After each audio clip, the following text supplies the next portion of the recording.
Please subscribe to Facetv Africa and turn the notification on. Facetv Africa, ẹ jọ̀ọ́ ẹ subscribe hete. Facetv Subomi. That he may bless us beyond blessings. In Jesus' mighty name, accept our sacrifices. Let us share the grace, with the grace of our Lord Jesus Christ, the love of God, and the sweet fellowship of the Holy Spirit rest and abide with us all, now and forevermore.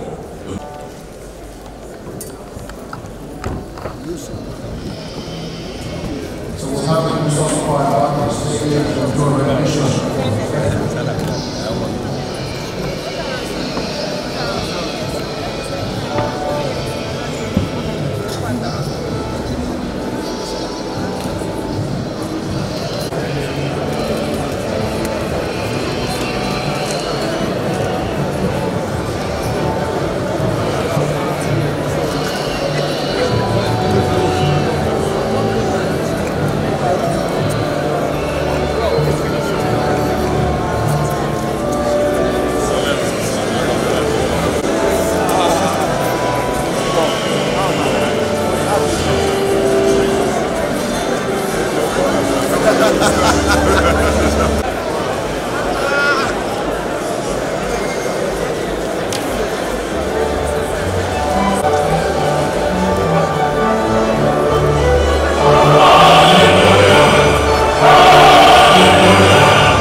Please subscribe to Facetv Africa and turn the notification on.